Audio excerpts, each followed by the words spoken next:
Good afternoon and welcome into Throwback Thursday here on Main Street Sports Today, presented by the Tennessee Orthopedic Alliance of Columbia. I'm Maurice Patton. That's Calvin White. We'll be here with you for the next couple of hours talking local, regional, and national sports topics, and excited to do so on a cold Thursday. Calvin, how are you? Cold, like you just said. It's Calvin, we had to. how are you? Can you hear me?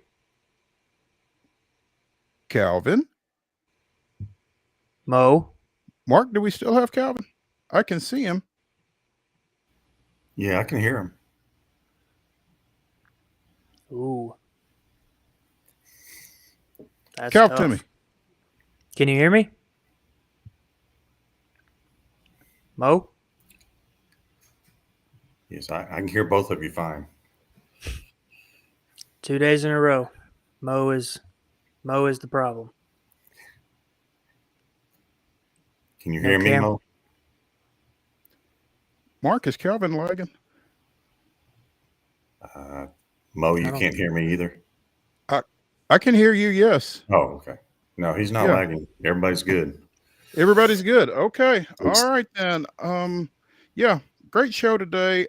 In our second hour, we will be catching up with Thomas Harding from MLB.com. He covers the Rockies for that operation.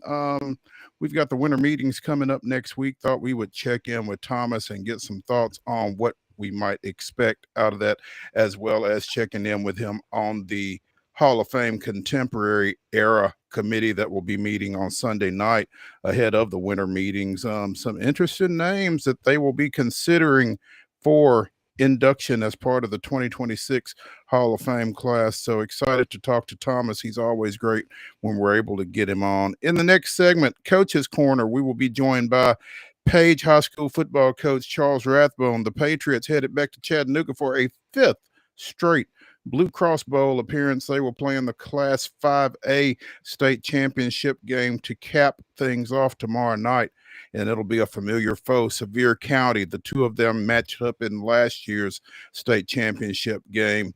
The Smoky Bears coming out on top of that one and handing Page its fourth straight Blue Cross Bowl loss. So checking in with Coach Rathbone and see what they've got dialed up to bring the gold ball back to Williamson County tomorrow night. We'll also talk, as we said, a little baseball. We will talk some professional football, some college football as well, and some hoops. So plenty to get into. And again, it is Throwback Thursday. At the top of the 3 o'clock hour, we'll be throwing it back to a conversation that we had with Steve Irvine of the Birmingham Banner, talking a little UAB football on and off the field. So plenty to get to here over the next couple of hours. And I guess we will just go ahead and do it. Let's get into yesterday's results and today's schedule on the rundown. This is the rundown.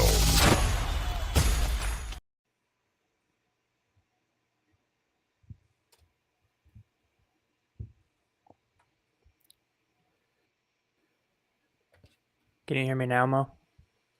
Yeah, I got you. Go. Oh, okay. Last night's girls basketball results, just one game on the docket. White House Heritage beats Joe Burns 49-30. In boys basketball, Heritage also took the boys game 64-60.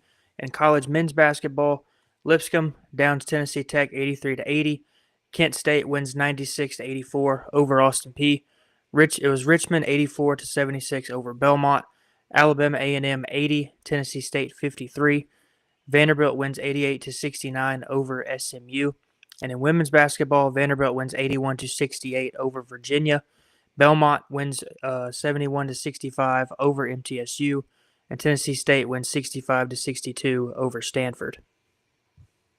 Today's schedule at the Blue Cross Bowl down in Chattanooga, we've already got one final as Battleground Academy won the Division II AA championship, defeating Franklin Road Academy in a rematch from the regular season, 61-27.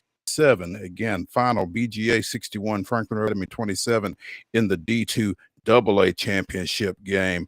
Nashville Christian and University School of Jackson getting ready to kick off. If they've not, no, they have not kicked off. They are getting ready to kick off here in moments in the Division 2A championship game. And at 6 o'clock Central, 7 o'clock in chat, it'll be Brentwood Academy and Baylor in the D2 AAA championship game. High school basketball action this evening. These are all doubleheaders starting at 6 with the girls, guys to follow. Cheatham County goes to Battleground. Well, I wonder if that game's going to be played or not. Cheatham County is scheduled to play at BGA. That'll be interesting. Keep an eye on that one if you're coming from Ashland City. Lawson plays at Christ Presbyterian Academy at 6. Rossview is at Creekwood. Fairview travels to East Hickman. East Nashville is hosting Laverne. Davidson Academy is at Merrill Hyde, and Ezel Harding is at Stratford. In a girls-only matchup, Overton is at Whites Creek at 6. Boys-only matchups at 7. Oakwood Academy out of Alabama travels to Smyrna, and at 7:30, Clarksville is at Beach. Women's basketball this evening, UT Martin comes to the Allen Arena taking on the Lady Bisons of Lipscomb. That is a 6 o'clock tip. You can see it on ESPN+. On the ice, the Nashville Predators travel south, taking on the two-time defending Stanley Cup champion Florida Panthers. That is a 6 o'clock start. You can see it on FanDuel Sports. And at 7:15 tonight on Amazon Prime, we'll talk about this one a little bit more later in the show. The Dallas Cowboys are at the Detroit Lions in Thursday Night Football. Ladies and gentlemen, that concludes your rundown.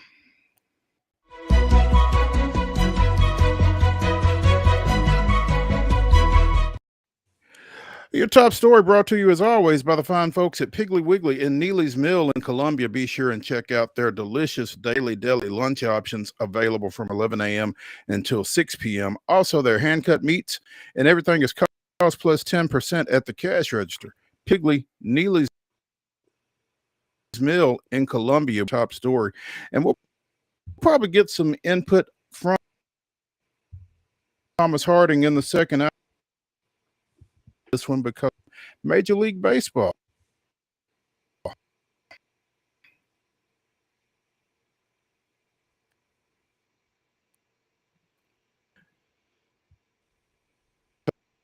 Favorite people is gainfully employed again, as Ron Washington has joined the San Francisco Giants coaching staff. He will handle their infield defense, managed at Texas as well, and obviously spent a lot of time in the 2021 World Series. Great to see Wash back in the game, and a first-time major league manager like a Tony Vitello, to have a guy like Ron Washington on his staff is huge. Yeah, and Wash has been around the game a very long time, and that's one of the things that he was known for with the Braves is, being such a good infield coach. I feel like just before just about every game, we saw a video from somebody where Wash was out there working with somebody in the infield on, fielding ground balls and things like that. And obviously he brings a wealth of knowledge to a first-year manager, like you said. And, it's Buster Posey and the Giants certainly took a big swing with Tony V. And, I would imagine if you're Tony V, having a guy like Wash, at your side, a guy that's been a big league manager for a very long time at multiple different places, can't hurt. It can't hurt at all. I'm sure, obviously, he's going to be working a lot with the infield, and people consider him to be an infield guru just in terms of his work and making guys better individually and as a whole. He officially will act as the infield coordinator for the Giants. But man, like you said, with his knowledge of the game, it just feels like that is a great addition to have alongside Tony Vitello as he navigates this transition from coaching at the top level of collegiate baseball to managing at the top level of professional baseball. Bruce Bochy has been brought back to the Giants as well. Dusty Baker is supposed to be around. So they are really doing a great job, it feels, of surrounding Tony V with some experience. And I think when it was initially announced that he was going to be taking on that role, I think that was one of the concerns, had to be one of the concerns, was, you know, putting some salt around him a little bit. And so when you've got guys like Bruce Bochy and Dusty Baker and now Ron Washington able to kind of pour into this guy, I'm not as shaken up by that move, I guess, as I was initially, maybe. No, I mean, around Tony V, that's three guys that have coached in and won World Series, and in Bruce Bochy and Dusty Baker's case, multiple. And I'm not sure that if Dusty Baker does end up joining, that's not, even though they're all well past their prime, just considering how much knowledge they're bringing to that organization, I'm not sure that won't be one of the top staffs in baseball if they manage to get all those guys together. And I don't think I think Tony V will be. I'm not going to say he'll do an excellent job, but he knows his ball, and having those guys around him can't hurt, again, especially if you can get all of them together. And I mean, I'm not sure how involved Bochy and Baker are going to be on the field, that kind of thing, but they can act as sounding boards for V, if nothing else. I just think that one of the concerns for folks, not necessarily naysayers, but just folks kind of looking at this situation is, you saw Tony V's interaction with his players at the collegiate level, where you're dealing with 18 to 22-year-olds and, that rah-rah thing and all of that high energy. And Ron Washington doesn't lack for energy, even at the age of 73. But over 162 games, my concern is, how does that work?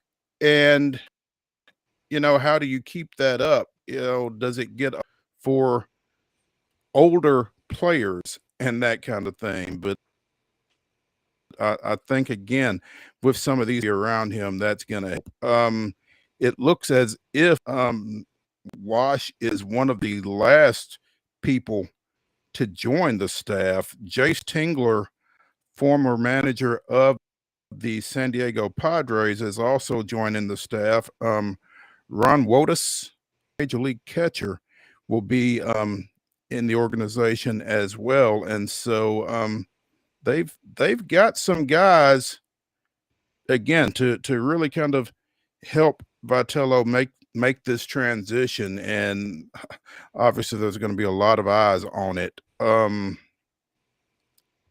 It looks as if Wash may also get a look as third base coach, which was, again, a position that he manned for the Braves during his time in Atlanta. So just a great get, it feels like, particularly for a young coach or a young manager like a Tony Vitello. So, if he can't be back in Atlanta, I'm glad to see him still in the ball. Ron Washington is joining Tony Vitello's staff at San Francisco. Big move for the Giants there.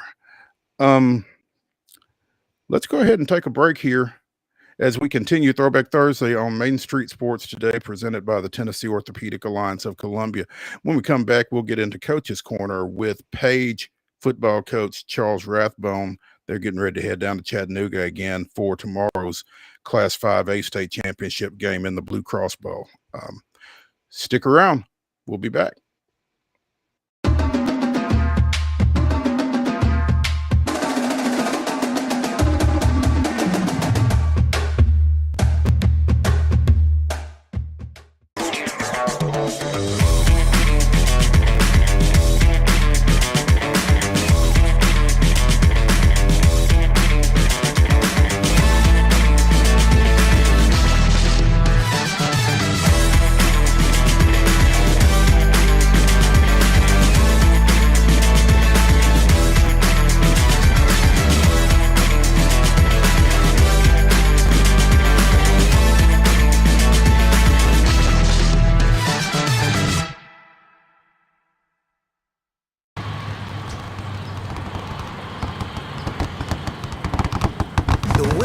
just got closer. All new Sportsbook, the latest gaming machines, live horse racing, and more. The Mid Gaming Hall, Kentucky Downs. Winning just got closer. This holiday season, the largest lantern festival in the country returns to Nashville Zoo. Experience more than 1,000 all-new handcrafted lanterns, towering creatures, magical worlds, and a North Pole village. At the center of it all, the Smashville Ice Rink. Welcome back to Zoolumination at Nashville Zoo. Bigger, brighter, and better than ever. Busy bee, yeah, busy bee. If you need Hold on, y'all, hold on. I need to make a call. Hey, this is Brianna with Busy Bee. I'm giving you a call to let you know your technician is on his way. 833. Bee, oh, busy bee. Guys, not yet. Not yet. Busy bee, oh, Now busy I'm ready, bee. guys. Call 775-7833. Custom Stone Handlers supplies over 600 distributors and suppliers with quality stone products. Along with Riverstone, we produce and distribute over 100 building, landscape, and other bulk products. Our goal is to provide quality products, service, and partnerships to ensure our customers' success.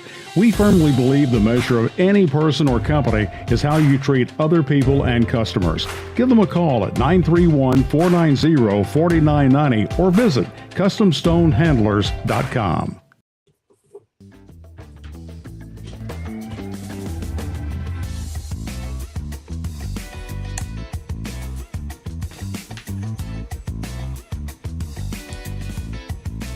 Throwback Thursday continues here on Main Street Sports Today, presented by the Tennessee Orthopedic Alliance of Columbia. I'm Maurice Patton. That's Calvin White. This is Coach's Corner, and we await the arrival of Page Coach Charles Rathbone, who says he got an email but no link. Mark, if you can correct that, that'd be a big help. Nashville Christian has just taken a 7-0 lead over University School of Jackson in the Division IIA championship game. Obviously, they are early in the first quarter in that one.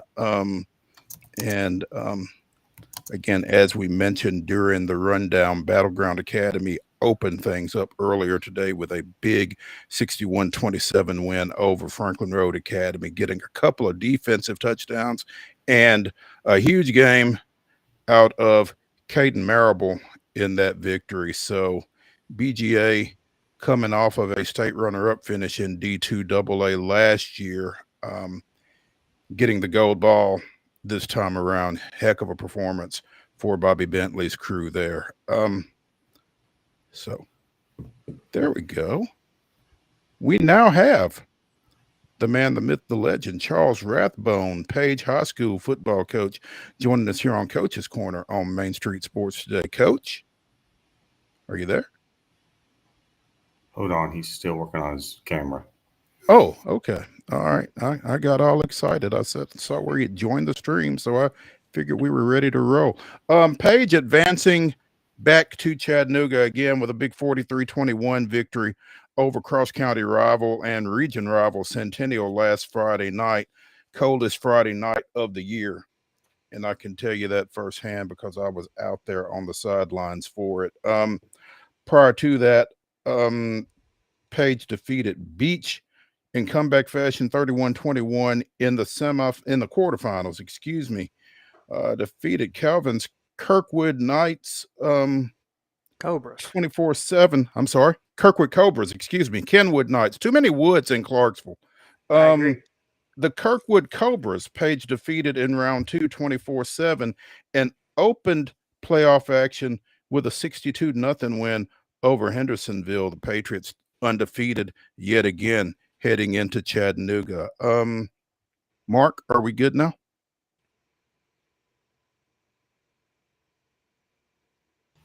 He left, so he's still trying. Okay. All right. He didn't want us We up to are us. gonna we are gonna extend some grace here and hopefully we can get Coach Rathbone, because really excited to talk to him again. heading back to the Blue Cross Bowl for the 5th straight year. Exciting times out in Rudderville.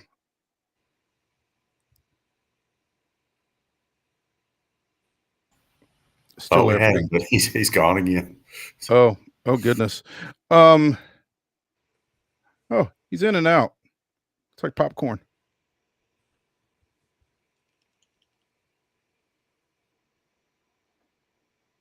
So close. Yet so far. Exactly. Paige, I think a lot of people had some concerns about this Patriots team just because they lost so much talent from last year and their viability in terms of making a 5th consecutive state championship game. But clearly they pulled some things together. And as I was saying earlier this week, it feels like this team may be a bit more offensively talented than some of the previous teams that Paige has had through this run here. And that was one of the things that I'm hoping to ask Coach Rathbone about if we can get him on. So, yeah, I was excited to ask Coach Rathbone about, Cam Cruz, their quarterback, obviously transferred in this year. And, out of this little run that they're on of, 5 straight appearances in the championship game, this is their best offense. They score 40 points a game. And they also across this run, they haven't given up more than, I think, 13 points a game over the last 4 or 5 seasons, which is just nuts. You look at last year, they gave up 3 points a game. That's quite literally unheard of, probably. And they've just been so dominant in the state and, in that classification have just, unfortunately for them, come up short the last 4 years. Yeah, and I'm fascinated by what the mindset is. I mean, is it disappointing to get there 4 straight years and lose it each year, or is it, we're going to be proud of the fact that we got there 4 straight years? Because I mean, that ain't happening in a lot of places. So, I'm plenty to kind of digest around this Paige Patriot football program here of late with Charles Rathbone at the top of it. So, again, hoping we can get things ironed out and get him in. USJ punting back to Nashville Christian here again, 8 minutes and some change. So we're less than 4 minutes in. Nashville Christian's already up 7-0, has the ball again near midfield. So we will try to keep you posted on that as the show progresses, while Coach Rathbone continues to diligently try to get on with us, and we appreciate that as well. We struggle with Williamson County schools, and I don't know if it's their internet or what exactly it is, but we had Taylor Burks, or tried to have Taylor Burks on a couple of weeks ago, and struggled with him as well. It's always been, unfortunately, a bit of an issue, and it's tough because they got such great athletics out there and or out here, as I sit in Franklin, and really fun to have them on when we can. So again, appreciate Coach Rathbone continuing to try to join us here on our Coach's Corner segment of Main Street Sports Today. And now, Mark, have I lost Calvin too now? We lost Calvin, and it keeps knocking Charles out. So we're struggling here. So we're struggling, and I'm solo. So again, as we mentioned during the rundown, USJ and Nashville Christian, the second game of the day on Thursday at the Blue Cross Bowl. Battleground Academy already took care of Franklin Road Academy in the nightcap. It's Baylor and Brentwood Academy. Tomorrow it will be Class 3A in the early game. That'll be 10 o'clock Central Time. It'll be Gatlinburg Pittman and Westview out of Martin in that 3A championship game at 10 o'clock Central, followed by the 1A game at 2 o'clock Central, which will be another East Tennessee, West Tennessee matchup between South Pittsburgh and McKenzie. And again, that finale, the 6 o'clock game Central Time, is Sevier County and Page on Friday. On Saturday, things get underway with the Class 4A championship game. Alcoa, in its first year at Class 4A, didn't change anything. The Tornadoes are back in the finals. They will take on Pearl Cone. The Firebirds getting back as well. They will play at 10.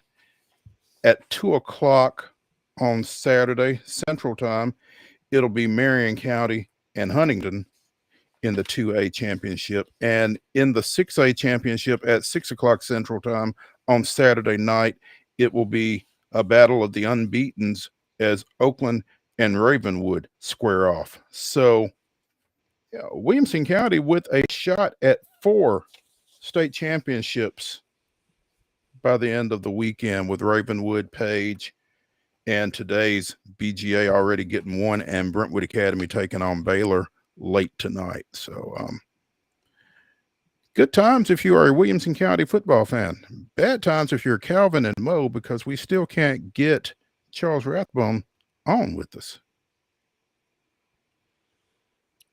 Yeah, it's Mark, been any change? He's going to use his phone. No change. Tell you what, while we await Coach Rathbone at this point, let's go ahead with our weekly awards. Mark, can we do that? Yeah, we can do that. Can you hear me? Yeah, I can now. Okay. Can we do our awards? Can we do that? Oh, yes, maybe not. We can do our awards. Okay. Let's do our awards. Let's start with our Custom Stone Handlers teams of the week, because we did not air last Thursday because y'all were eating turkey and dressing. But last week's Custom Stone Handlers In to Win Life team of the week was the Zion Christian boys basketball team. The Eagles went over to Culleoka, picked up a big win to open the season there, getting off to a 1-0 start during the week in question and nailing down weekly honors for the week of 11/27. So congratulations to the Eagles. Speaking of Eagles, this Custom Stone Handlers In to Win Life team of the week is the Summertown Eagles boys basketball team. Hit 15 3-pointers in a home win against Wayne County. Big victory there for those Eagles. So Zion Christian and Summertown both flying high as our Custom Stone Handlers In to Win Life teams of the week for the past 2 weeks. Besides the military, there is no greater team building function or concept than high school sports. Custom Stone Handlers invites you to get in the game. Congratulations again to both the Zion Christian Eagles and the Summertown Eagles, our In to Win Life teams of the week from Custom Stone Handlers. Our athletes of the week. Officially, last week's athlete of the week was Culleoka senior Kendall Reichman, averaged 24.5 points in a pair of games for the Culleoka Lady Warriors. They split those two, but again, Reichman, a scoring machine for them in those two victories. And I said 24.5. Actually, it was 25.5. She scored 27 in a loss to Forest, scored 24 in a win over Zion Christian. So Kendall Reichman of Culleoka was Lex Tennessee Orthopedic Alliance of Columbia Southern Middle Tennessee Athlete of the Week. This week's TOA Southern Middle Tennessee Athlete of the Week is Mason Neal of Zion Christian, who scored 28 points in Zion Christian's 6-point loss to Santa Fe last week. So got some scorers down here in and around Murray County. Kendall Reichman last week, Mason Neal this week, our Tennessee Orthopedic Alliance of Columbia Southern Middle Tennessee Athletes of the Week. Congratulations to both of them. And again, to our Zion Christian and Summertown boys basketball teams, our Custom Stone Handlers teams of the week. Mark, where are we at? There he is. Coach, can you hear us? We can't hear you.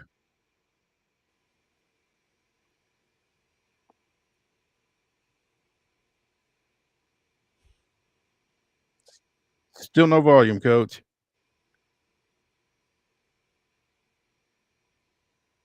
Looks like he's on his phone, Mark. Is that right?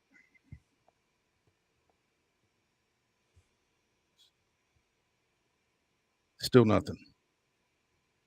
We can see you, Coach. We just can't hear you. And while you're just fine to look at, we were hoping to get some thoughts from you.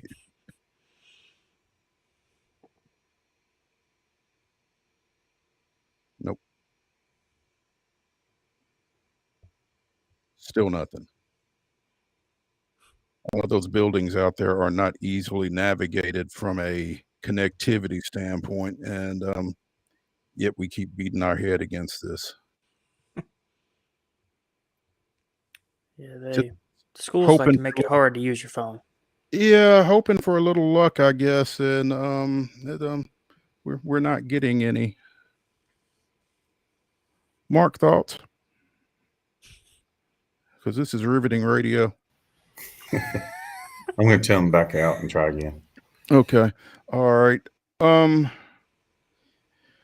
Rathbone's going to back out and try again, and we're going to continue to try to talk Page football again, making their 5th straight Blue Cross Bowl appearance, hoping the 5th time is the charm.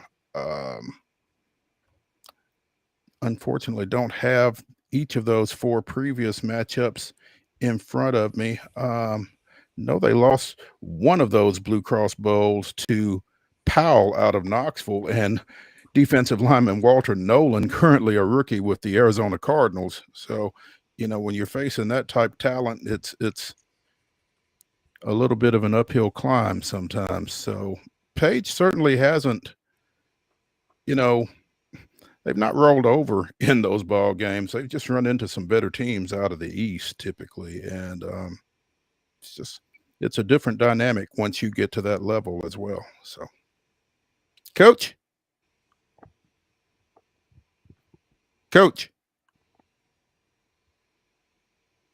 Mark, we can see him.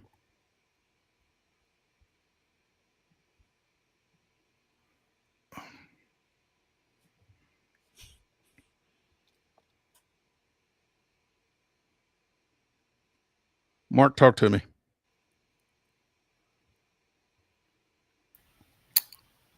Yeah, he still needs to be. He's still not set up correctly, evidently. Coach, can you hear us? Yeah, can you hear me? I can't hear Mark, you. can you hear me? We can hear him. I can hear him. Can y'all hear him yet? I can hear him. I can hear him. Yep, I hear y'all fine. Oh, awesome. Coach, we appreciate it. Appreciate you working so hard to get on with us here. Congrats on another trip to chat, first of all. Great performance last weekend against Centennial, a team that you had already seen once this year. Yeah. The one thing that Calvin and I had both hit on as we were discussing your team this time around is this a better offensive unit or a more productive offensive unit than you've had in these previous 4 trips?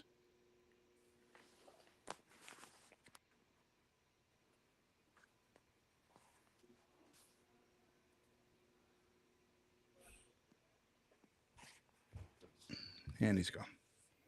Well, Calvin, at least I got our question out there. Yeah. The answer would have given some insight. Tremendous amount of insight. As you said, Cameron Cruze transferring in from Kansas City to take over the quarterback duties for this team this time around. And again, as we both said, it looks like they are a little bit more explosive, a little bit more productive offensively than they have been in these previous runs. Coach,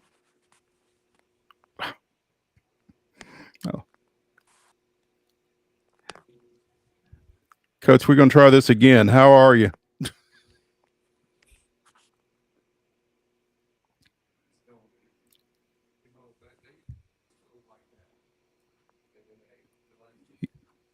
He's getting serious. He put his glasses on.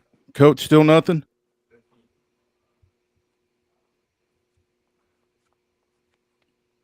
No.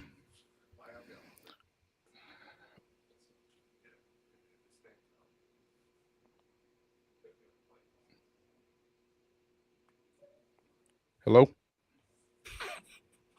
Can y'all hear me Hello. at all? We can. We heard that. Yes. Thanks. Tell us about your offense.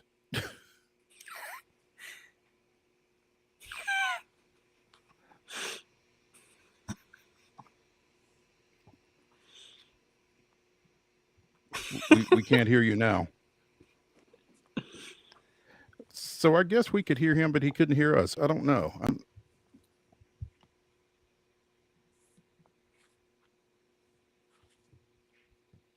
I'm baffled.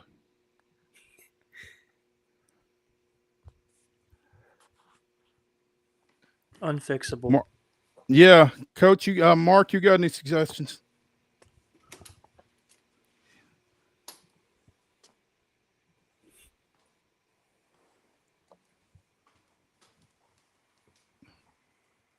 Speechless. Yeah. It's oh well. You know what? Let's take a break here on Throwback Thursday on Main Street Sports Today, presented by the Tennessee Orthopedic Alliance of Columbia. I appreciate Coach Rathbone's attempts to join us. Clearly it isn't going to work out. So we will take a break, come back, and talk a little pro football. Stick around.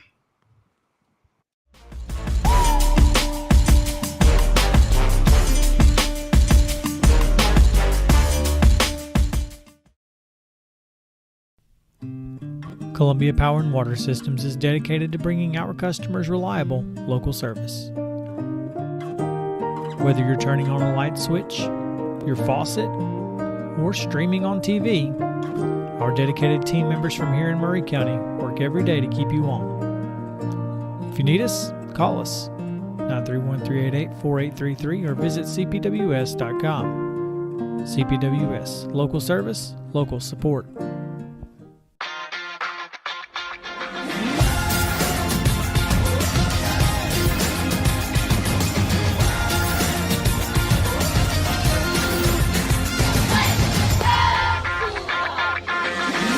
Zion Christian Academy at zioneagles.org or 931-388-7531. You can schedule your appointment to visit their beautiful campus. Again, zioneagles.org or 931-7531 to schedule your visit today.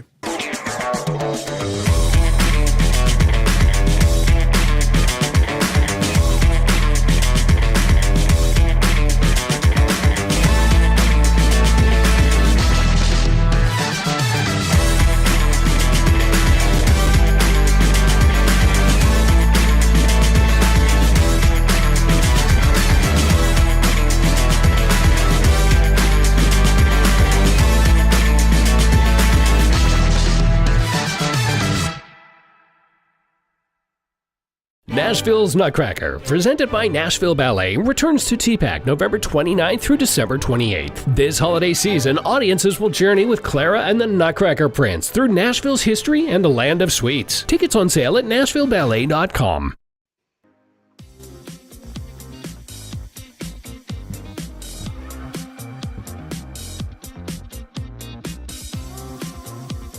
Throwback Thursday continues here on Main Street Sports Today, presented by the Tennessee Orthopedic Alliance of Columbia. That's Calvin White. I'm Maurice Patton. The Tennessee Titans and the rest of the NFL announced their nominees for the Walter Payton NFL Man of the Year Award, and for the third straight season, the Titans have put forth defensive lineman Jeffrey Simmons for that recognition. He learned of it earlier this week and was presented a trophy as the Titans Walter Payton Man of the Year by recording artist Jelly Roll, who is a good friend of his. got a piece up on Titans Online. Didn't expect Jelly here today, and I didn't expect this award, honestly. There are so many guys on this team that do a lot of work. Guys are constantly in the community. For me to be named 3 years in a row, that means so much. I don't do this for the publicity and the awards that come with it, but it means a lot to be able to represent the Tennessee Titans. Even the commissioner says this award is probably one of the biggest awards in the NFL, and it just shows that no matter what is going on the field, our community needs us. And, you know, great sentiments from Big Jeff. And, you know, obviously with the Tennessee Titans struggling the way they are, it's nice when you can have some positive news come out of there. And this is certainly that. And it's kind of like Jeff said, it's not just him. A lot of these guys are out in the community doing a lot of great stuff and giving back to those less fortunate and trying to improve a lot of situations. You hear about a lot of these guys being in schools in and around the area. And Jeff was actually conducting a youth football camp at the time that he learned of this. So, you know, yeah, that's good stuff. He's been one of the few, well, I dare say the only bright spot on the team this year. You know, he was playing really well to start the year, and you know, if Myles Garrett didn't exist, Jeffrey Simmons is probably somewhere in at least in the Defensive Player of the Year conversation. You know, I heard a couple weeks ago that I believe it was Jeffrey Simmons that bought new jerseys for Maplewood High School, and you know, you see a bunch of the Titans, you know, out at a lot of the local programs. Obviously, the Titans have their local high school game of the week every week during the season, and you know, they always have a couple players out at those games. And you know, Jeff has been you know, doing this type of stuff in the community ever since he was drafted to the Titans. And you know, just to have a guy like that on your team, I know everybody has a nominee, but to have a guy like that on your team, I'm sure the Titans and the community are proud to have Jeff here in Nashville. I think you're absolutely right. And I don't know if it's something about the Titans or what, but there are a couple of former Titans who were nominated by their respective teams as well. Aziz Al-Shair of the Houston Texans is their Walter Payton Man of the Year, and obviously will be nominated for the league-wide award, as will be Baltimore Ravens running back Derrick Henry. And basically, I think Jeff kind of took that mantle off of King Henry. So, you know, like I said, I don't know if it's got anything to do with the Titans that those two guys are being recognized as well, but I think it kind of speaks to the good work that these guys here with this franchise are doing off the field, even if it's not necessarily showing up on the field to the point that you just made. So congrats to those guys for that recognition. And I'm not sure when exactly the NFL honor is announced, but oh, here we go. All 32 nominees will be recognized during the week leading up to Super Bowl 60. And the winner will be announced during NFL honors on Thursday, February 5th. So we will wait to see if Jeff gets the big award. But nice news for them in a, as you said, Calvin, an otherwise trying season. Some more nice news for the Titans. Not that it means anything. The NFL did something it rarely does. It apologized to the Tennessee Titans, according to A to Z Sports, for a penalty that wasn't called during their game wars that had the play not taken place. Chim DK probably would have said was tripped by Jaguars punter Logan Cook and prevent it from reaching the end zone. It would have been his third punt return for a touchdown of the season, which is only Pac-Man Henry, and once by Billy White Shoes Johnson. So, yeah, and neither of them were rookies when they did it. Yeah, and I don't imagine that would have, helped change the course or the outcome of the game very much.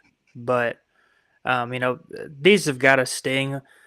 We see this happen, a lot of times in sports. These have got to sting where, the NFL or whatever league it is comes out and basically says they got it wrong, but it doesn't affect anything. You just kind of have to, acknowledge, and everybody agrees that the league and the officials got it wrong. And I would assume it probably stings even more because I think that deep down everybody knows that it probably would not have impacted the outcome of the game. Just, based on the results we've seen for 3 months now out of the Titans. But, just getting waxed up and down the field by your divisional rival and probably your biggest rival in the league that's not named the Houston Texans probably doesn't feel very good.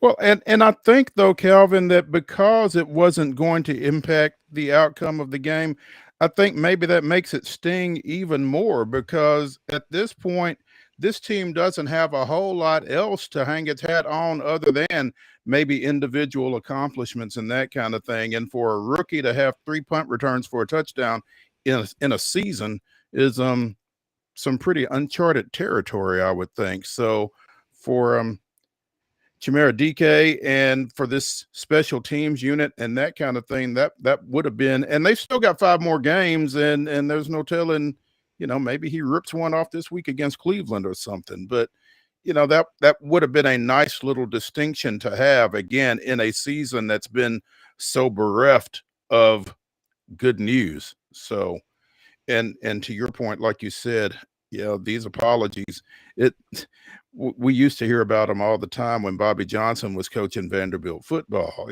And it's almost like, why bother at this point? It doesn't change the outcome. We're not going to go back and pick up the game from there or anything like that. We know you got it wrong. So, I mean, I guess it's nice to get the acknowledgement, but still, it's it does have to sting just a little bit. Yeah, and I don't remember ever seeing a football team where you can say that special teams is by far the best unit on the team.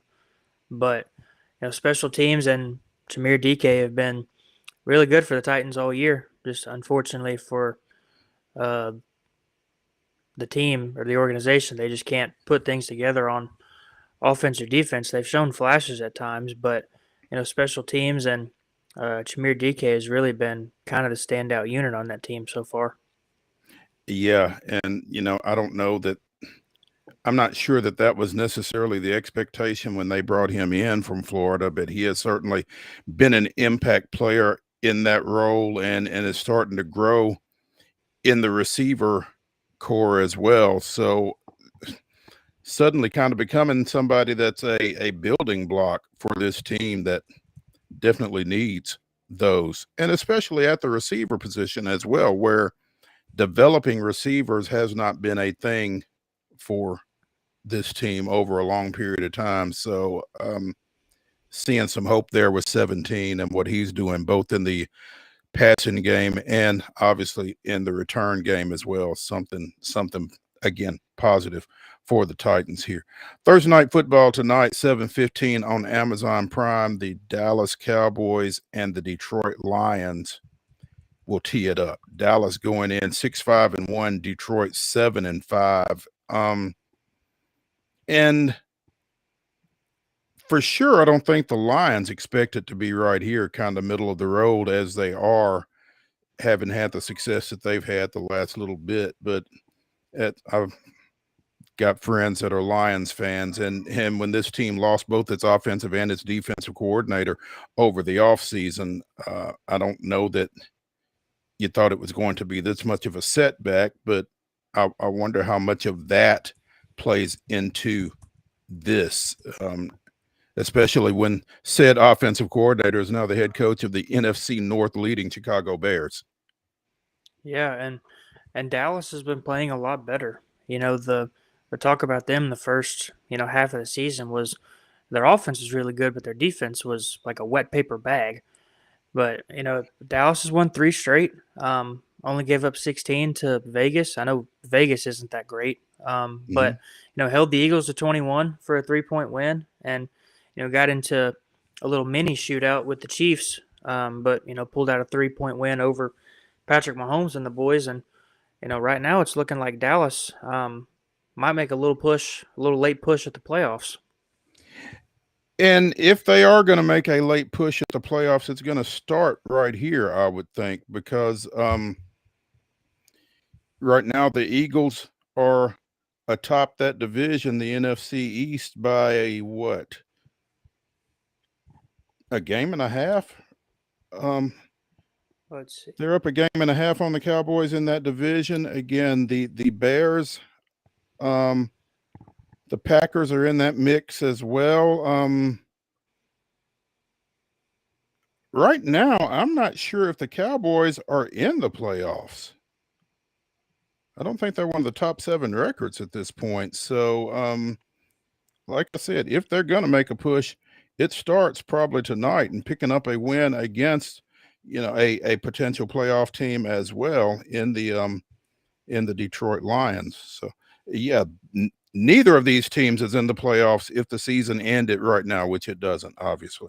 But Bears, Rams, Eagles, and Buccaneers are your division leaders. Seahawks, Packers, and 49ers are your next 3. So the Lions would be the first team out, and the Cowboys would be the second team out, again, if the season ended today. So, yeah, it's interesting. Panthers have been playing better. They're up there with 7 wins. There's 3 teams in the NFC West with 9 wins. Rams, Seahawks, Niners all have 9 wins. It looks like it's going to be a tough year to make the playoffs in the NFC.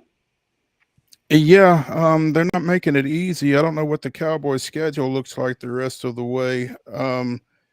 After tonight, they've got the Vikings a week from Sunday on the Sunday night game. Then they finish against the Chargers, the Commanders, and the Giants. And it feels like they've almost got to sweep those last 3 for sure, and maybe again against Minnesota at home as well to really give themselves a shot. So it's going to be a tough task for Dallas to get in there. Meanwhile, Detroit, after tonight,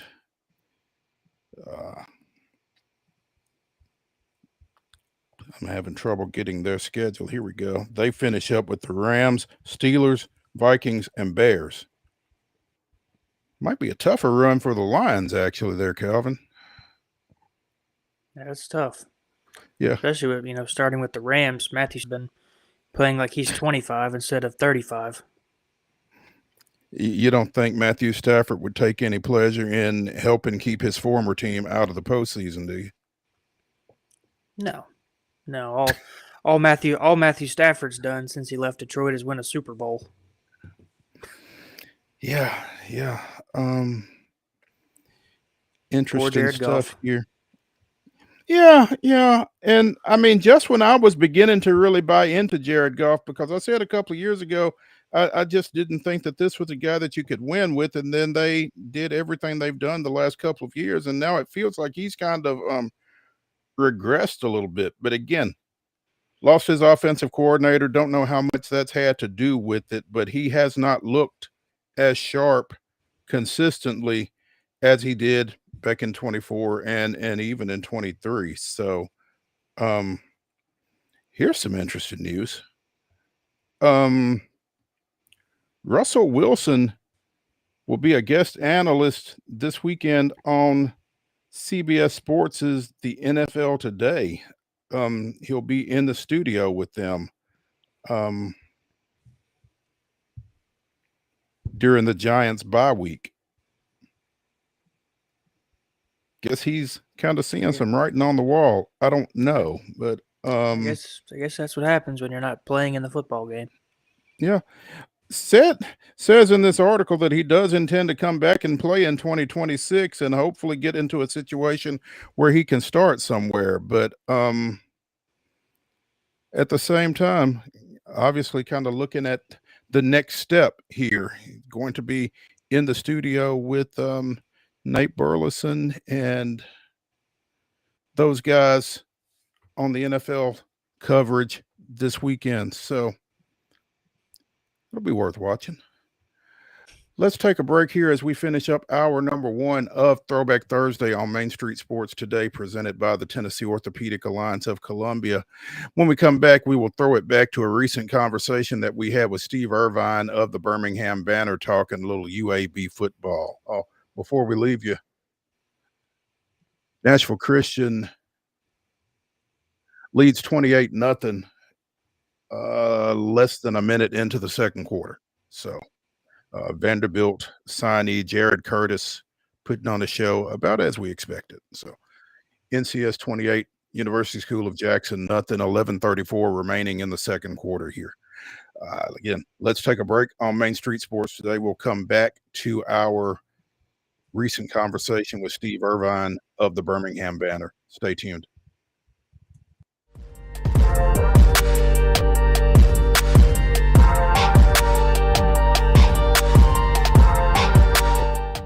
Jones & Lang Sporting Goods here in Columbia has been outfitting teams, officials, and anybody else from T-ball to college for 50 plus years. Be sure and check them out at 931-388-8060 or online at jonesandlang.com. Jones & Lang Sporting Goods, the look of a winner. Zion Christian Academy at zioneagles.org or 931-388-7531. You can schedule your appointment to visit their beautiful campus. Again, zioneagles.org or 931-7531 to schedule your visit today.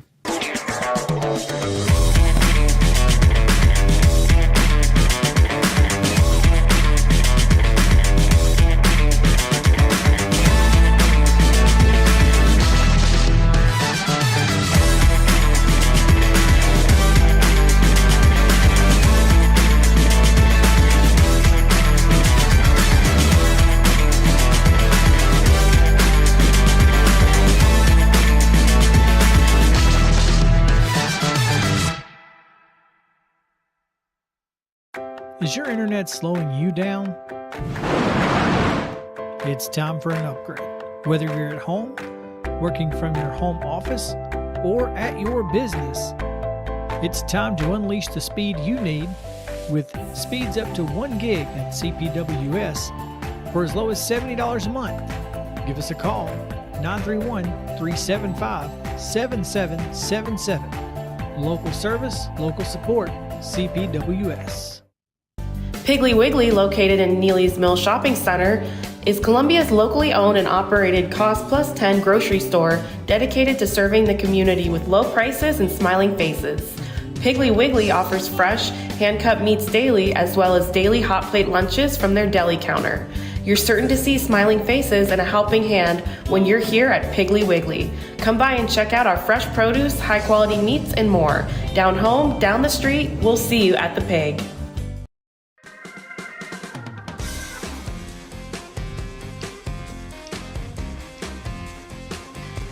Steve Irvine from the Birmingham Banner. Steve, are you there? I am, Maurice. Can you hear me? We can. Yeah. Good. Hey, thanks for joining us, man. Have you recovered from Saturday? It was one of the most bizarre days. I've been doing this a long time, and it was one of the most bizarre days. But it's I guess recovered. I guess you could say I am, but it was something different. That's for sure. So I know that typically when you're covering college football, you may get there a couple of hours ahead just to kind of get settled in and, kind of see if everybody that you expect to play is going to play, different things like that. But, when did this happen relative to kickoff, and, how were y'all apprised of that situation? Well, it happened at about 10:20, I think, was the time that they put down of exactly what happened. So about 10 o'clock, a little bit after 10 o'clock. Kickoff was at 2. I actually was getting out of the shower, and in fact, just getting ready to go, and just got a statement that was sent to me from the sports information with no details, just a statement of there's been a incident or something. I don't remember exactly what it said, but there was no details, and I'm thought, well, this is kind of weird. So I made a phone call, and I thought, at the very worst, I thought it might have been two players fighting and one of them, broke their jaw or something. It was something like that. And then I made a couple of phone calls and found out what was really going on. And, then it's kind of got dressed in a hurry and just sort of drove. I live an hour away from Birmingham, so I just drove and was on the phone pretty much the whole time on the drive there. And just got there, just not knowing what to expect when I got to the stadium too. That's the thing with, a lot of people were saying, well, they've even said since that, there was a moment where they weren't sure where they're going to play or who would play, or,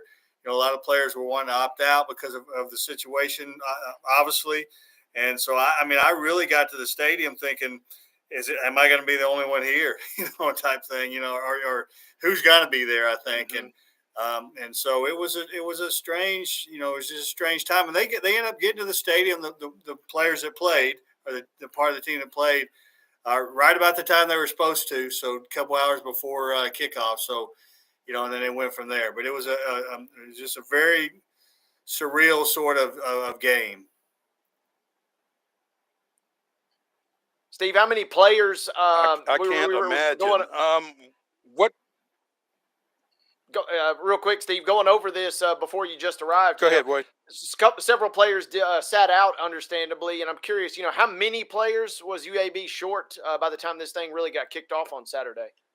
Well, I think it was somewhere in the area of like a dozen. They never really officially, just kind of trying to figure it out when we were there. But I would say between probably 12 and 15. Some of them, probably most of them were guys that were going to be rotation guys. But it was, I would say about that. They like for example, they had they said they were going to honor 29 seniors, and I think I counted 21. Now a couple of those could have been other issues that also, but so I would say probably between 12 and 15, and we'll see.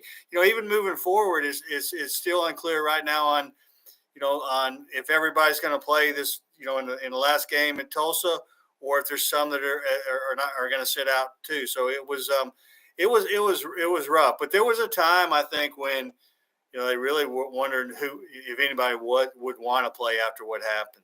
Understandably so. And then my next question was: Do we have an update, a health update on the those that were stabbed in this situation? Yeah, both of them. Fortunately, both of them are out of the hospital and are recovering. There was one with. One had a lot more serious injuries than the other, but they're both with family, and I don't know if they're back home or if they're here, but they're both of them are out of the hospital and recovering and should be fine, or will be fine. Good. Fortunately. No indication, I don't guess, of what prompted this, Steve?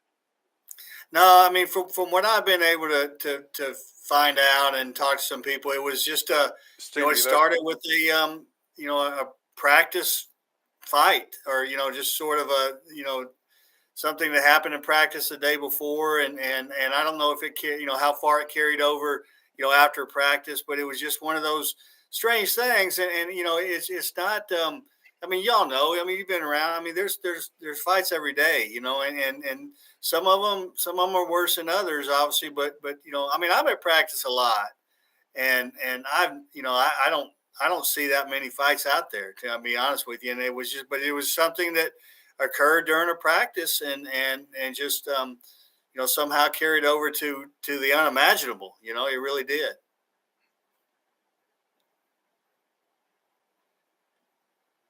Steve, also then, do we have an update legally with Daniel Mincy, that is, the assailant, I guess, or accused at least at this point? Do we have an update on his legal status as we sit here Monday afternoon?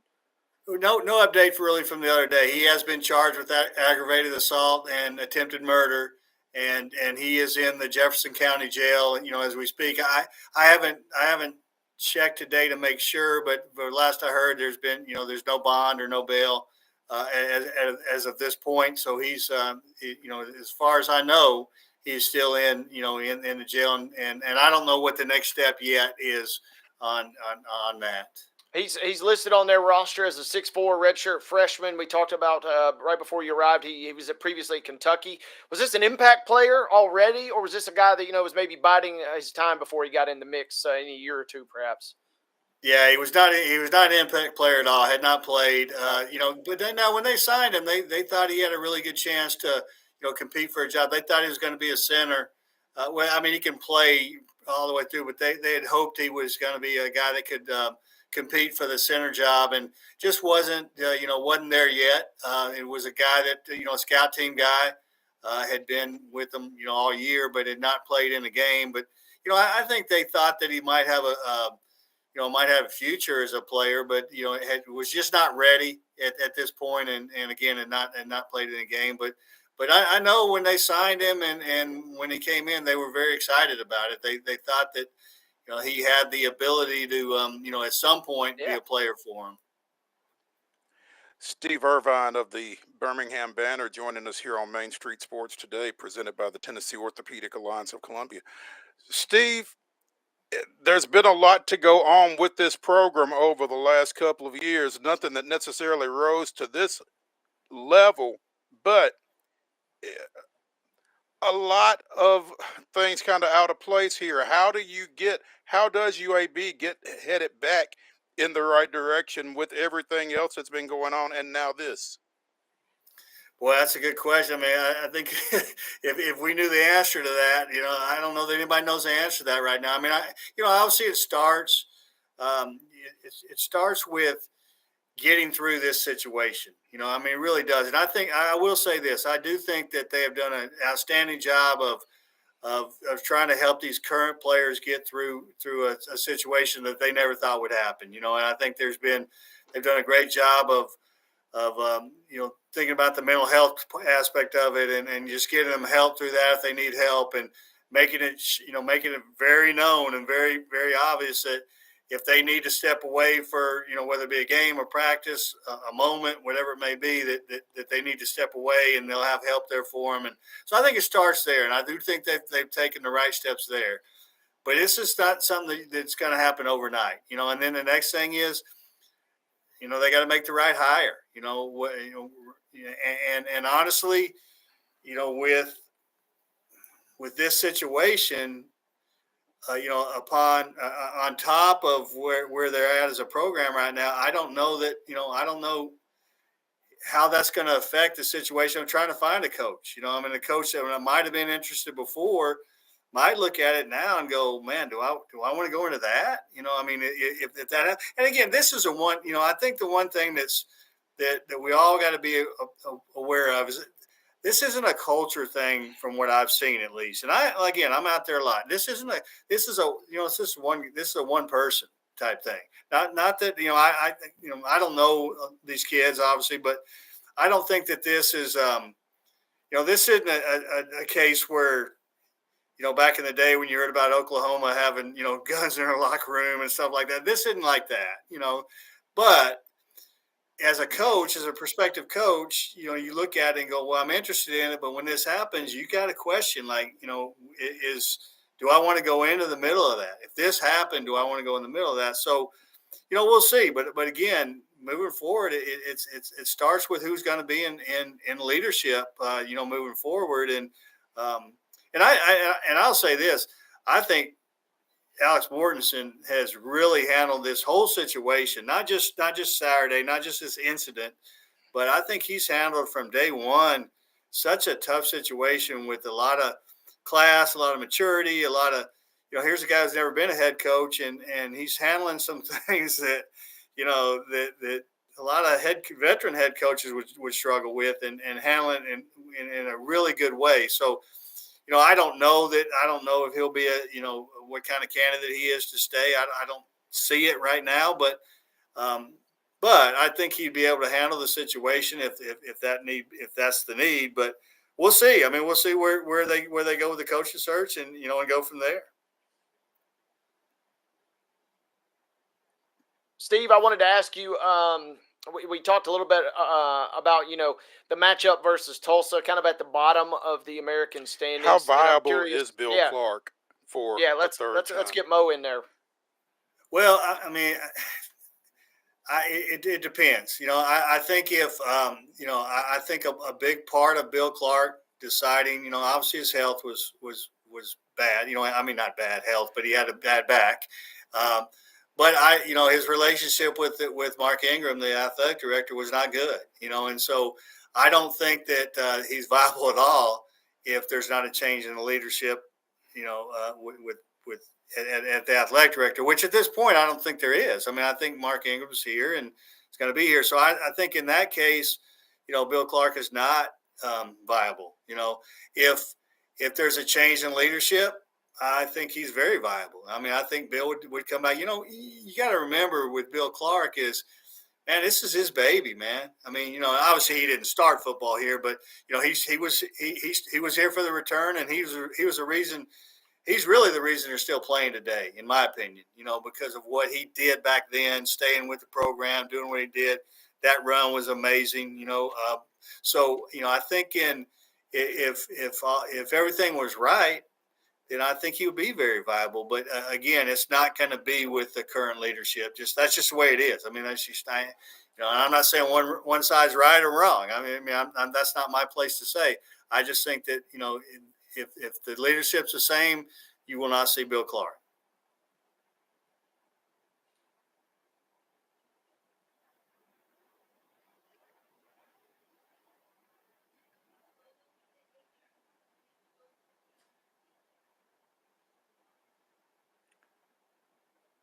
Wade, go ahead. Yeah, Steve. While we got you here, let's kind of glance. We've talked a little bit about the bottom of those American standings, and I'm curious, just from what you've seen, and man, this has been a fun league, and to try and watch, number one, but also kind of forecast who maybe is playing their best ball right now in the American, and who are we ultimately going to see maybe probably climb out of this league from that bucket, so to speak, and ultimately represent this group of 5 spot in the playoff, in your mind? Well, I tell you what, I think as far as the season's gone on, it's here late. I think North Texas is playing probably better than anybody in the conference. And this is a top-heavy, really good top-heavy conference. And, I just love what North Texas is doing with Drew Messamaker. And, Eric Morris has done an amazing job. And, they're going to have a hard time. They're working on trying to keep him, monetarily because, he certainly fits for for some of these schools that are looking for a head coach, Oklahoma State for one, and I think he'd do well at Arkansas. But I think it's going to end up being North Texas and Tulane in the championship game. Tulane is just so steady. They're not flashy. John Summerall, who's an incredible coach, is never happy. He's never. He's. I think that's the key. I mean, he's never happy. Which is good. I think that's good. I mean, I'm a huge John Summerall fan, and I think those two will probably meet in the championship game. And in my mind, I think the winner of that should be your representative. I know if it's Tulane, they'll have 2 losses. If it's North Texas, they'll have 1. But if it's Tulane, I think that 2-loss Tulane team is a better representative than James Madison with one loss, just with who they haven't had to play and had to get through this. Because honestly, I think South Florida is a playoff caliber team. They just didn't do enough. Didn't do the things down the stretch.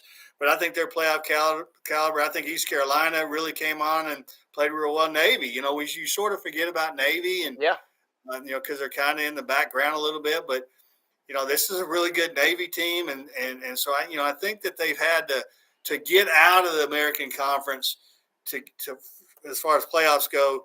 I think it's a lot tougher than get out of the Sun Belt Conference is right now. So I think again, I think it's North Texas and Tulane in the championship game, provided something crazy doesn't happen this week. and then we'll see where it falls from there. Kind of with that being said, Steve, similar question, but a little different.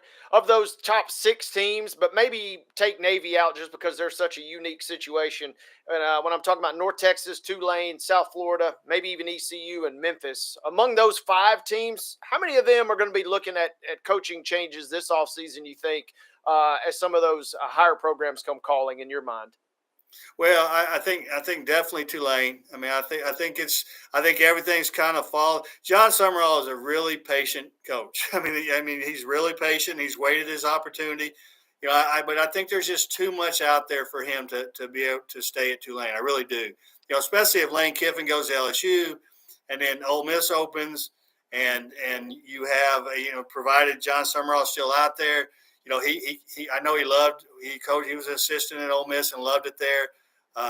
What's going to happen in Kentucky with, are they going to make a change? And that's where John Summerall played. And then you got Auburn already chasing them. And so I think I can't imagine that John Summerall is not going to leave. I really can't. But he is patient. But I think Eric Morris would be smart if he gets the right opportunity, because I think he's as hot as he's ever been, as far as a candidate wise. And that's not to say he can't stay there and keep winning.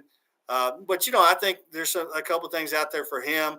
Other than that, I don't know. I think Alex Golesh might have a chance, but I think one thing you have to look at on Alex Golesh, in my opinion, I think this is other people I've heard talking about this, is, he's kind of done less with more.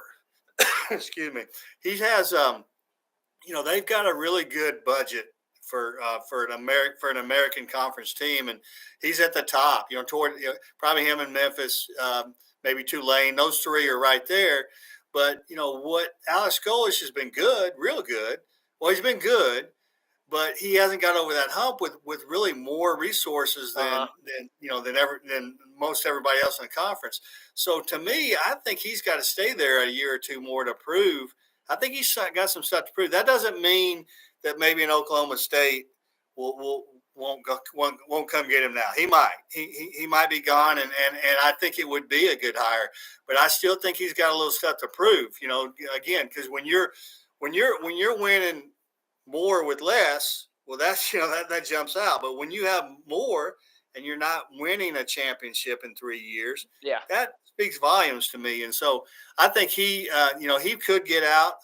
Other than that, I don't think Ryan Silverfield is he's a guy. He's had a lot of success at Memphis. I think he's a good football coach, but I don't think he's done quite enough to be a slam dunk type hire at somewhere. So I just think he might be back at Memphis. So I really think at this point, probably if Alex Golesh does get out, probably those 3 at this point.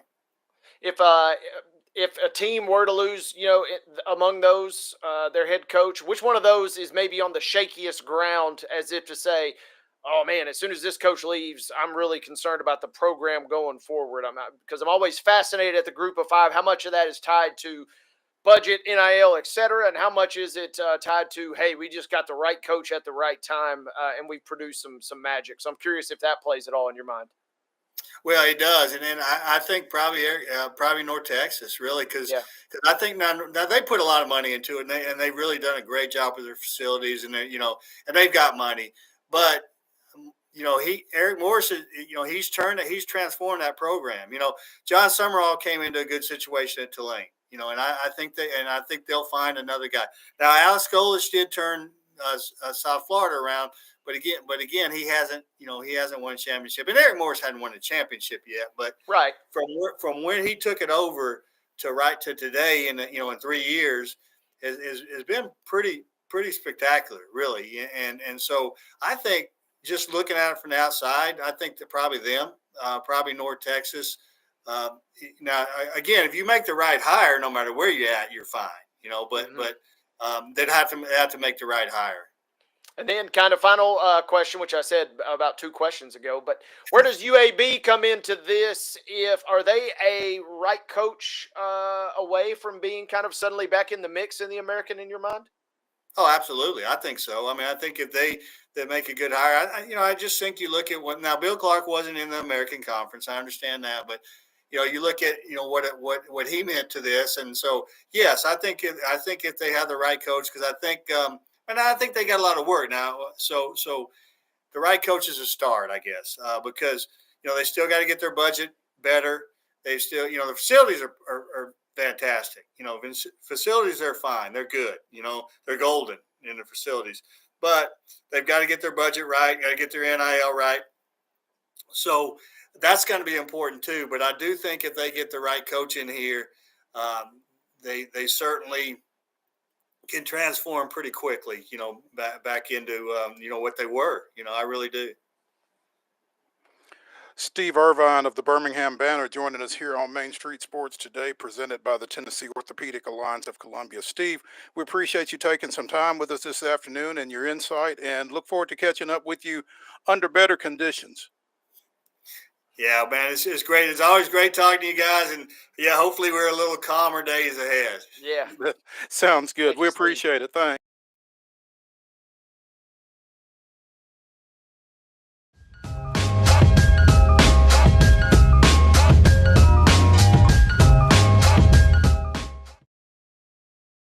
This holiday season, the largest lantern festival in the country returns to Nashville Zoo. Experience more than 1,000 all-new handcrafted lanterns, towering creatures, magical worlds, and a North Pole village. At the center of it all, the Smashville Ice Rink. Welcome back to Zoolumination at Nashville Zoo. Bigger, brighter, and better than ever. Nashville's Nutcracker, presented by Nashville Ballet, returns to TPAC November 29th through December 28th. This holiday season, audiences will journey with Clara and the Nutcracker Prince through Nashville's history and the land of sweets. Tickets on sale at NashvilleBallet.com.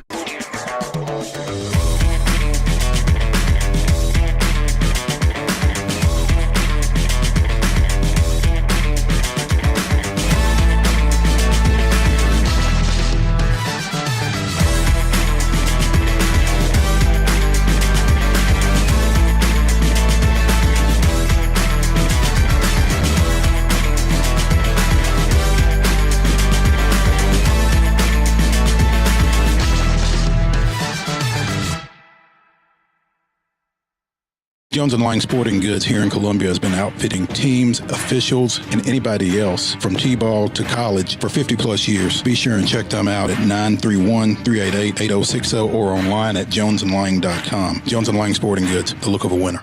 Piggly Wiggly, located in Neely's Mill Shopping Center, is Columbia's locally owned and operated Cost Plus 10 grocery store dedicated to serving the community with low prices and smiling faces. Piggly Wiggly offers fresh, hand-cut meats daily, as well as daily hot plate lunches from their deli counter. You're certain to see smiling faces and a helping hand when you're here at Piggly Wiggly. Come by and check out our fresh produce, high-quality meats, and more. Down home, down the street, we'll see you at the Pig.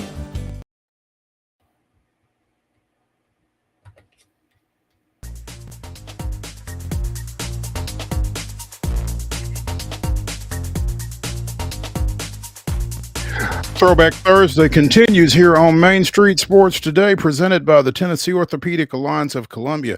That's Calvin White. I'm Maurice Patton. Nashville Christian leads University School of Jackson 42-0 with just under 5 minutes left in the first half in their Division 2A state championship game at the Blue Cross Bowl down in Chattanooga. Joining us now from MLB.com, it's the illustrious Thomas Harding, as he's well, Thomas, are you going to Orlando?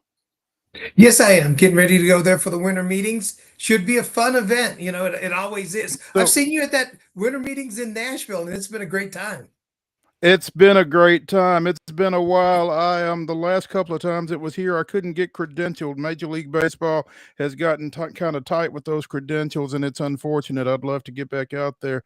I'm not sure when it's scheduled to be back here again, but appreciate you taking some time from your packing to join us here. What are you expecting out of this week? I mean, are there any moves that are just lead pipe cinches to get made while y'all are down there, or what? Anything in particular you're looking forward to? Actually, there are just a lot of questions. I mean, what becomes of Kyle Schwarber? Can the Philadelphia Phillies, who I believe should have won a World Series sometime in the last 3 years, can they keep that window open, or are they going to admit that, hey, it didn't work this time? Let's retool. You know, what are the New York Yankees going to do? Do the Pirates trade of Paul Skeens? I mean, so many things that could happen, and frankly, the team I cover is the Colorado Rockies that is not involved in none of those. But you've got a new president of baseball operations, and Paul DePodesta, which that was breaking on this show a few weeks ago.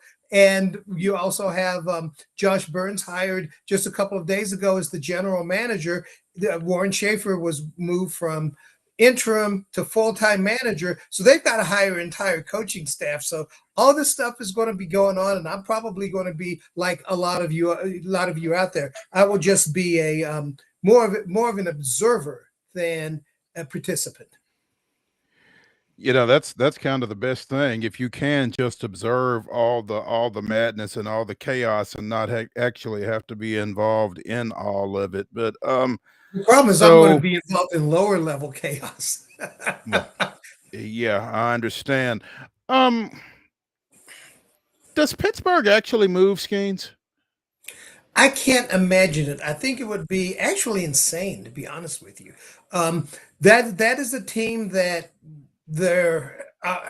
it seems like they're perpetually rebuilding, but they've shown in the past that they can get together enough young players and then make a run at it. Now, they are kind of running out of time with Skeens, I think. I think that maybe, especially when he's healthy and dominant, I could see them looking and saying, you know what, we may not be able to get this later. You never do know if an injury will occur, or if he'll struggle, or a free agent market may crowd the market for him, although somebody that good, you don't expect it. So I don't expect him to get traded. I think it would be insane, but I could see it happening for those reasons I just mentioned.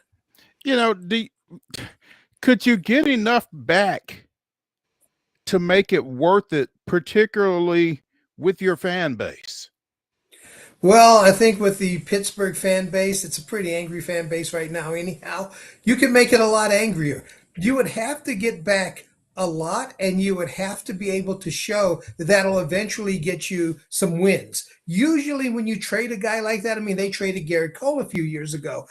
It does not immediately make you a contender, because you get back a lot of young guys that some of them pan out and some of them don't. So you're getting rid of a lot of money there. Maybe if you made a trade and you were able to do some things in the free agent market or other trades to get you some veterans, to where you say, okay, we took this resource, which was Paul Skeens, all the money we're giving him, and we spread it out among a number of people to make us a better ball club. Milwaukee, Tampa Bay, they've done that. They've succeeded at that.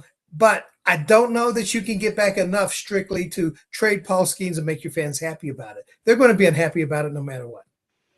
Thomas, you already mentioned one of the things that I wanted to ask you about. The Phillies, that lineup has been so loaded over the last couple of years, and obviously Aaron Nola, Zach Wheeler have been kind of the workhorses of that pitching staff.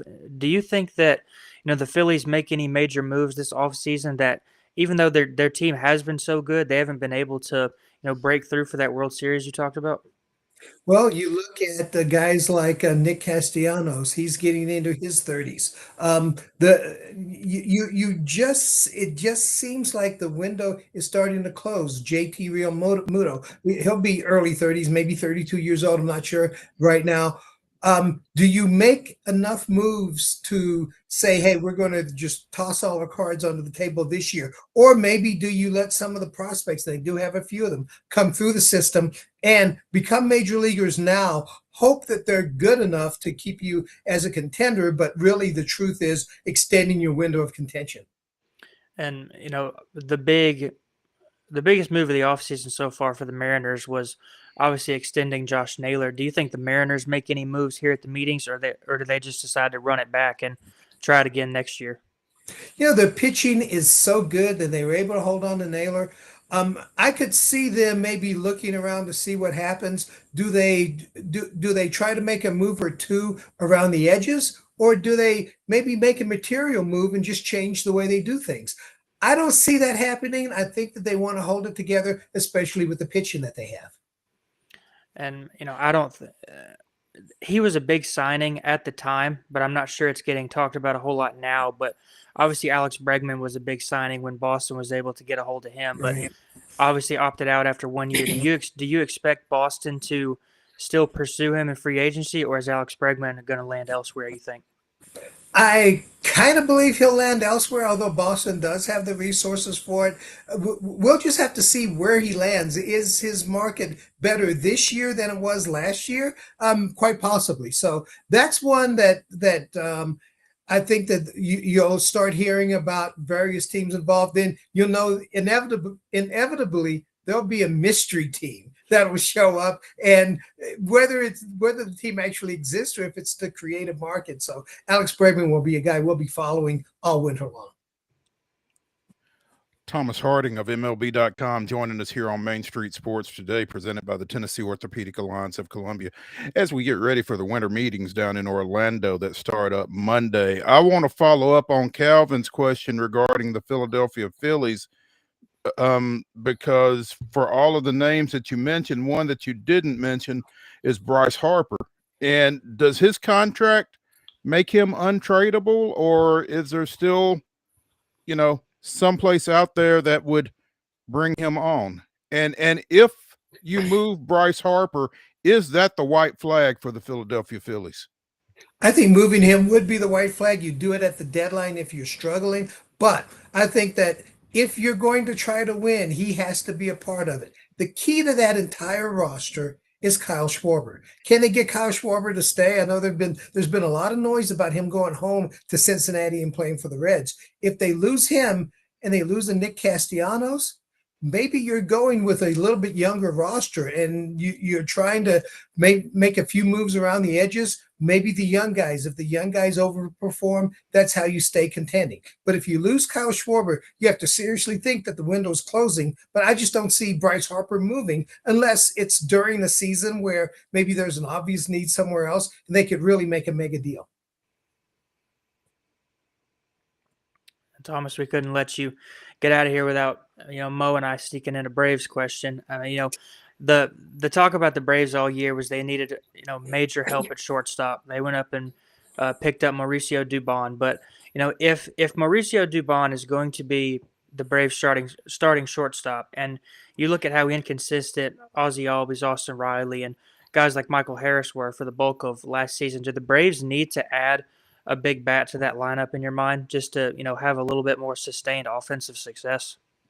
To me, a big bat would be nice, but also to me, the Atlanta Braves are this year's Toronto Blue Jays. Remember, last season, the Toronto Blue Jays finished last in the American League East, and a lot of their guys underperformed. But guys who are good have a tendency to perform. I would rather probably rerun this group. If you can add to it, that's fine. But I think that group is good enough, and they've shown in the past that they are good enough to win. Now, how much longer the window goes and all those things, I still think they're young enough to where there's some time. But I just think there's enough talent on that team to where even without a whole lot of major changes, if they pitch well and guys come back together next season, and you don't expect the Ozzie Albies and Michael Harris and all those to necessarily struggle the way that they did last season. Schwarber to Cincinnati is fascinating to me just because I never have really thought of the Reds here as Major League Baseball is currently constructed as a deep pockets team. And it's going to take some cash to bring Schwarber on board, even though he played his college ball at Indiana and that kind of thing. I mean, you talk about him going home, but that's going to have to be one hell of a hometown discount, I would think, for the Reds to be able to bring him on. I think a modest hometown discount. The Reds aren't spending a huge amount of money. I think that it would definitely be a boost to their revenue as far as they're a team that's very dependent on single game sales. It's not a big group of season ticket holders. So if you're able to do that and you're able to say, hey, come to Cincinnati and watch Kyle Schwarber and the Reds play. Let's face it, the Reds have been in contention the last few years. I think that they were in the playoffs last season. They've got good pitching. They've got a chance here. I would not just toss them aside. And maybe if they're able to, scrap some pennies, find a few nickels in the couch cushions, they can bring Kyle Schwarber home. Thomas, Bo Bichette has been the biggest talk of the offseason so far. And even on, a hobbled leg, he was able to play a little bit of hero in the World Series in Game 7 early before the Dodgers kind of took it back. Do you think Bo Bichette stays a Toronto Blue Jay, or do you think he lands somewhere else? I think he stays a Toronto Blue Jay unless the Los Angeles Dodgers buy him away. Hey, sitting out here in Colorado, where Bo Bichette is from, I know that he enjoyed being a Rocky, but he enjoyed growing up with the Rockies, and I know he said, "Hey, I'd love to play there," but this team is nowhere near being able to afford or even make sense of Bo Bichette in the lineup. I think he's staying there, but I would not be surprised if the Los Angeles Dodgers and all their deep pockets made a run at him. And then that'll be really interesting copy to follow during the offseason. Where does he play? And I know that that's not necessarily a question that the Dodgers concern themselves with, but defensively, where does Bo Bichette play if he signs with the Dodgers? I see a lot of possibilities for him as a second baseman, but frankly, I would consider putting Mookie Betts back in the outfield and throwing Bo Bichette at shortstop with that team. But I guess you're right. They don't concern themselves too much with it. I could see him also playing second base. Hey, as long as they have him, they're better. That seems to be their philosophy and on a lot of instances. Thomas, you were talking about the Braves, and obviously you know where my allegiances are. What do you expect them to do, if not this week in Orlando, at some point between now and the start of the season? I mean, does Kim come back? Do they go another route at shortstop? Do they go with Dubon? What from what you're hearing and what your gut is, what do you think happens there? I think that they'll look at that position. Could it be Dubon? Maybe that seems to be where the lean is right now, but they'll be active looking around. I just think that they know that their daily lineup is a really good one. So to disturb that, they have to upgrade that. So I don't know that they're going to trade any of their big bats. I think they'll hold on to those guys. So how do you go about getting someone to play shortstop?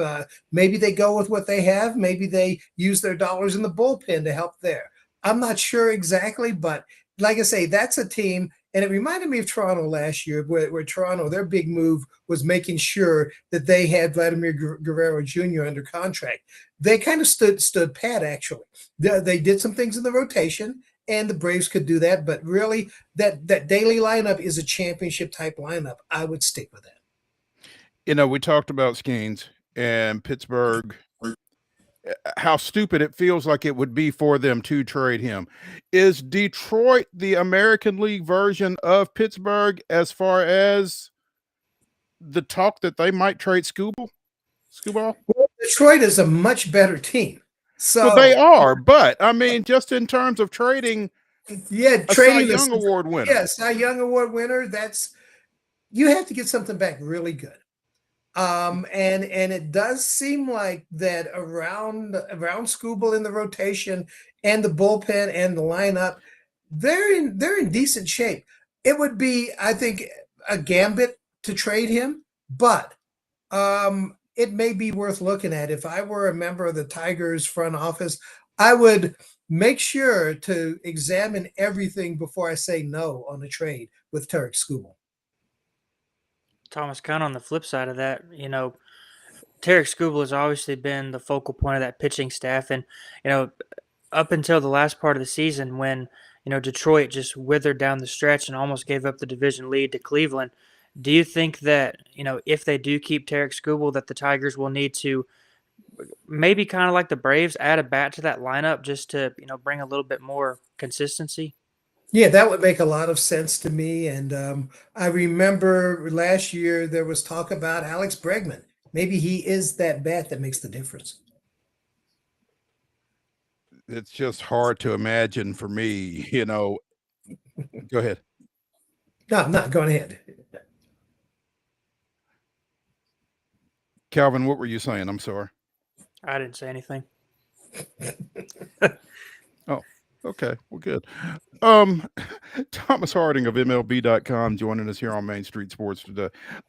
Ahead of the winter meetings, barely, Thomas, the Hall of Fame Contemporary Era Committee will meet on Sunday night, I guess, to discuss the 8 candidates that they are considering for 2026 Hall of Fame induction. Who would you like to see get in, and who do you think gets in? I'm just not sure. I mean, deep down in my heart, I would love to see. Let's say I'd love to see Barry Bonds in the Hall of Fame. I've not really studied that group of 8, to be honest with you. I've been too busy with the Rockies here. Do you think any of them get in? Dale Murphy, maybe? Huh. Dale Murphy is one that I know there's a lot of steam for him, but Dale Murphy, maybe? Do you think he gets in? I don't know, because 398 just seems to be sticking in so many people's head, man. And, maybe it will be different with this committee as opposed to the voting contingent at large. And maybe they can better read, his impact on the game over his time frame. But I don't know. I think he was good enough for long enough. Be fair, I have to be realistic. Obviously, I've got a little bit to Dale Murphy, and so I don't want to say too much one way or the other, I guess. But it's interesting looking at this committee. ESPN.com's got an article. Among the 16 members of the Contemporary Era Committee are Hall of Famers Ferguson Jenkins, Jim Cott, Juan Marichal, Tony Perez, Ozzie Smith, Alan Trammell, and Robin Yount. And I guess Ozzie, Trammell, and Yount would have all played around the same time that Murphy played. Maybe that will help his situation a little bit. Yeah, I think maybe that'll help his situation. It seemed that he was almost penalized for the latter years of his career after he declined a bit. But the peak of his career, I think it's, I would have to really examine it, but I would say that it is worth another look to see if he is a Hall of Famer. Each voter, there are how many? I think it's 16 total, maybe. Each voter can select up to 3 candidates, and 75%, again, 75% or more of ballots are needed for election. So they will announce these. It's like everything with the Hall of Fame. It is a hard Hall of Fame to get into, and I guess that's why it's the best and most known Hall of Fame. The numbers are out there. They can be argued publicly, and I think that's why the fans kind of gravitate to it. There's a lot of controversy about it, but in a way, that's a good thing. Yeah, and I guess the backside of it being a hard Hall of Fame to get into is that some folks that should be in aren't going to be in. So There you go. Thomas Harding of MLB.com joining us on Main Street Sports today, presented by the Tennessee Orthopedic Alliance of Columbia. Thomas, good luck with your Rockies this week, and hopefully they won't kill you too badly while you're down in Orlando. I know you're not going to the Mouse House, but enjoy yourself, and we'll catch up. It'll be a good time. I mean, as far as the major news, it'll really be I'm watching a team being built. I mean, when a team gets as bad as the Rockies or the White Sox in recent years, it's even harder than an expansion team because you're trying to almost clean up just a lot that's out there. I mean, 43 and 119 is a really bad record. So it's not like you're starting from zero. You're starting from so far below 500 that you would need that you would need a plane to get to 500. But it looks like what the Rockies are doing is re-examining everything from the bottom up, and it takes a while. I will say the Milwaukee Brewers are probably the best example of a team that at one point they pulled all of their scouts out of the major leagues and had them only scout minor league players. They changed the way that they drafted. And they've been one of the few small market teams that has been able to consistently go to the playoffs. So it can be done, but I think it's going to take a while. Yeah, Thomas, is the unique situation of playing 81 games at elevation, is that still an issue for the Rockies, both hitting and pitching? It colors everything they do because yeah, you'll look at some of the numbers and say, gee, they can be inflated at home. Guess what? You have to go on the road a whole lot. When you first go on the road, I remember Walt Weiss saying this to me when he played, that a sinker that is average, when you go on the road, you'll see an average pitcher throw a sinker. And he said everybody looked like Kevin Brown for the first 2 days because the movement of the pitch changes that much. For me, there are two things that people don't talk about when it comes to Colorado baseball. And obviously, I can talk all day about these. Number one, the game is different from the pitcher's hand to home plate. It's not how the ball carries when it's hit off the bat. It's from the pitcher's mound to home plate. The movement of the pitch is different. The quality of the contact is completely different. And when you're going back and forth, it is difficult. The other thing is just the wear and tear on the body. I mean, there are all kinds of studies about how well you sleep at home as opposed to on the road. They've been working on this for years. So those things color everything you do. How do you turn it into an advantage? That is the question, because you've got to use it as an advantage. You've got to find a way to get to the playoffs. They will never spend enough money to go into a season where they've bought a roster that's better than what the LA Dodgers put out there. So how do you build it yourself to where maybe you hit that window of contention and you can say, this lineup we're putting out there is the match of the LA Dodgers. I mean, you've seen Tampa Bay do that in the American League East. I think it's a little bit easier for Milwaukee Brewers because the Chicago Cubs, they spend when they want to, but they don't spend all the time. The Rockies have the Dodgers, and the Dodgers are a complete freaking giant in the division. So those are things you're working against, but this is a great place to play baseball. It's a great place to hit. It's a place where if you're not too concerned with the home runs, the outfield is huge. If you build some speed and contact into it, you could really be a tough out against other teams. You sound like the Rockies need to put you on the payroll. No, I don't think they have enough money for that. I understand. They're Harding digging in the couch cushions to try to find a veteran. Yeah. Man, we appreciate it. Like I said, enjoy Orlando. We'll catch up. All right. Thanks for having me. All right. Let's take our final break here on Throwback Thursday edition of Main Street Sports Today, presented by the Tennessee Orthopedic Alliance of Columbia. We'll come back. We'll get in the grab bag. Stick around.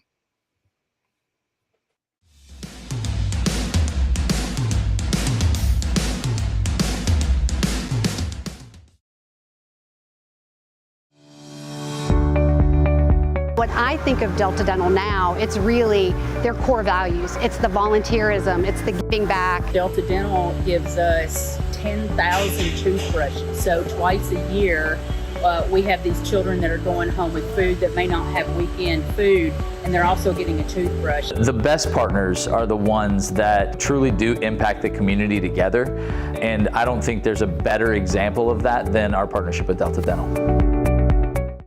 Being in Tennessee, we wanted to try to keep it as local as possible, so we have an entire section of our menu that is just dedicated to local whiskeys like Uncle Nearest, Jack Daniels, of course, George Dickel, Nelson Brothers, Greenbrier whiskey, and all of our taps are all local.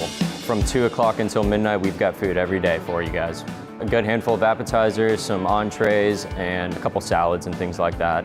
My name is Ethan Kanata. Please come down and see us at the Pick Lobby Bar here at the Omni in Nashville.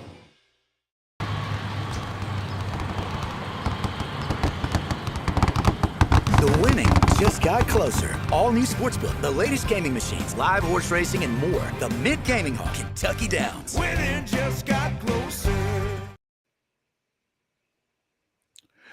Welcome back in to Throwback Thursday here on Main Street Sports Today, presented by the Tennessee Orthopedic Alliance of Columbia. This final segment, it's the grab bag. Early signing day began, or the December recruiting period began yesterday for college football. As we mentioned on yesterday's show, Vanderbilt flipped a couple of guys, specifically the quarterback that's playing in the D2A championship game right now, Jared Curtis from Nashville Christian. The Eagles up 49-0 on University School of Jackson at the half. Also, the receiver from Christ Presbyterian Academy, Owen Cabell, flipped from Alabama to Georgia. Tennessee with a big day yesterday as well. One of the top signing classes, both in the SEC and in the country, because if you do one, you're going to do the other. But it sounds like Derek Mason was pretty pleased with what MTSU was able to get done on the first day of the December signing period as well. And obviously they need it. Yeah, and it feels like next year is going to be and obviously the news is already broken that Derek Mason will be back for year 3. And it feels like next year will be the true test of whether Derek Mason has it figured out at MTSU, just in terms of getting a team that's fully his own in there, in terms of his own recruits and what he wants to run and stuff. And obviously he has to find replacements for the 2 staff members, the 2 coaches that left before the season is over. But at this point, it kind of feels like year 3 is a lot of people felt that way about year 2, but it definitely feels like year 3 is make or break for Derek Mason.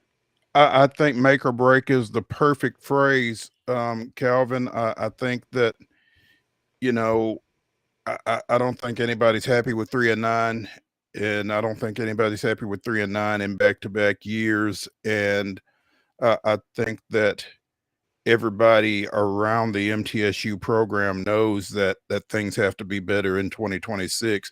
I feel like bringing him back for 2026 is the move, just from a continuity standpoint, if nothing else. But at some point, 3-9 isn't getting it done, and that shouldn't be news for anybody. So we will keep an eye on the recruiting and the transfer portal, obviously, for MTSU, because folks are going in. I think they've had about a half a dozen jump in. I think they've already had a couple come out to MTSU. So it'll be worth keeping an eye on, obviously.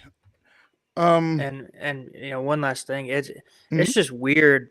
I wouldn't say weird, but it's kind of fascinating that it hasn't somewhat worked so far, just because Derek Mason took Vanderbilt to bowl games in the time when there was no NIL. At pre-NIL, Vanderbilt was probably one of, if not the hardest places to win football games in the country. And, I know that, Derek Mason never won anything of significance at Vanderbilt, but it's hard to win games at Vanderbilt. And it's just a little weird to me that it hasn't worked at least a little bit better than what it has so far.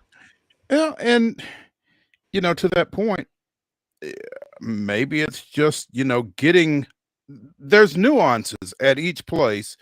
And then when you throw the NIL and the transfer portal and everything else in here, I just think getting all that navigated maybe has taken a little bit more time than anticipated. But I would not disagree with you. I think, I certainly would have expected things to be better than 6-18 in 2 seasons of Derek Mason. So again, we'll see what 2026 looks like.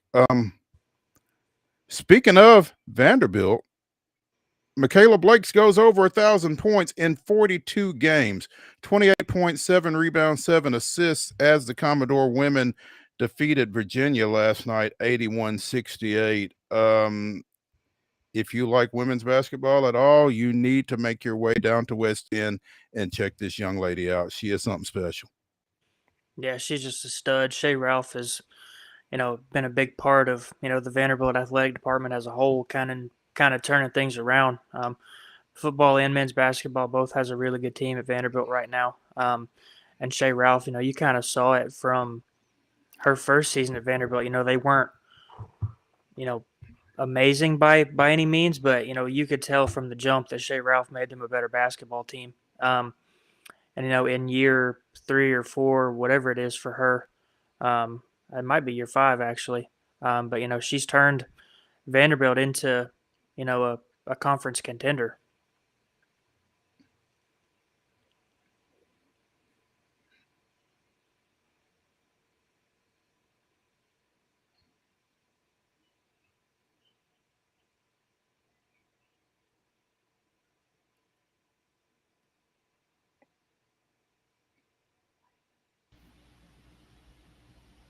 Well, Mo?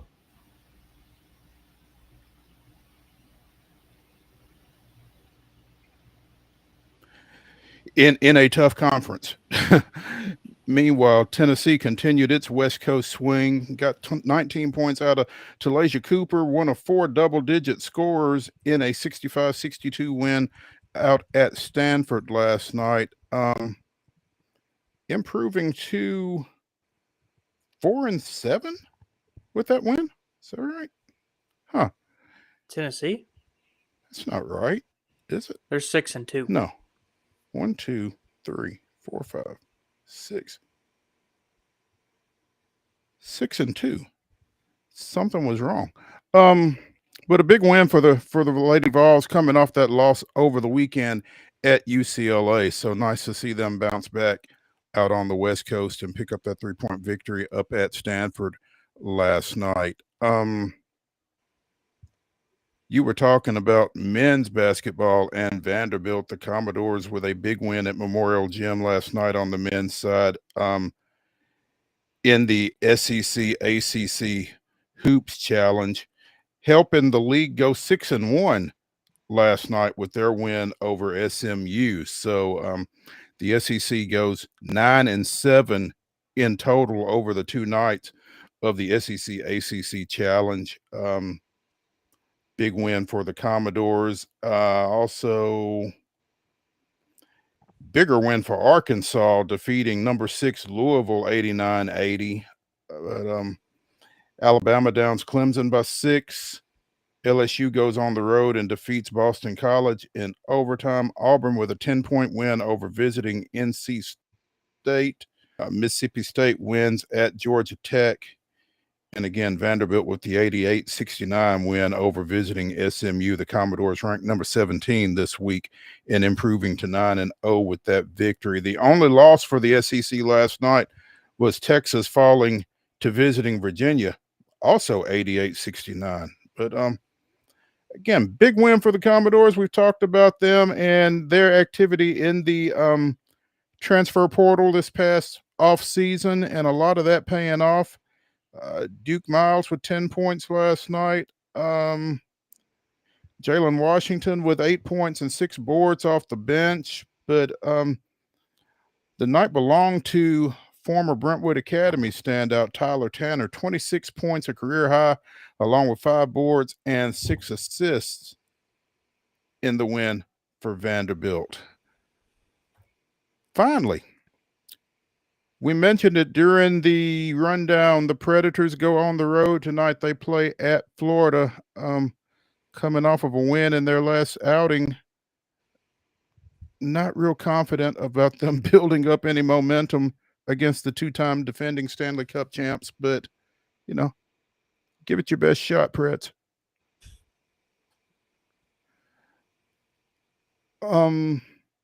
That's going to do it for the Throwback Thursday edition of Main Street Sports Today, presented by the Tennessee Orthopedic Alliance of Columbia. Join me and Wade tomorrow as we get you ready for conference championships across college football this weekend. We'll have the Wonder Slate, and we will be talking college football, among other things. We'll see you at 2 o'clock tomorrow. Y'all have a great Thursday evening.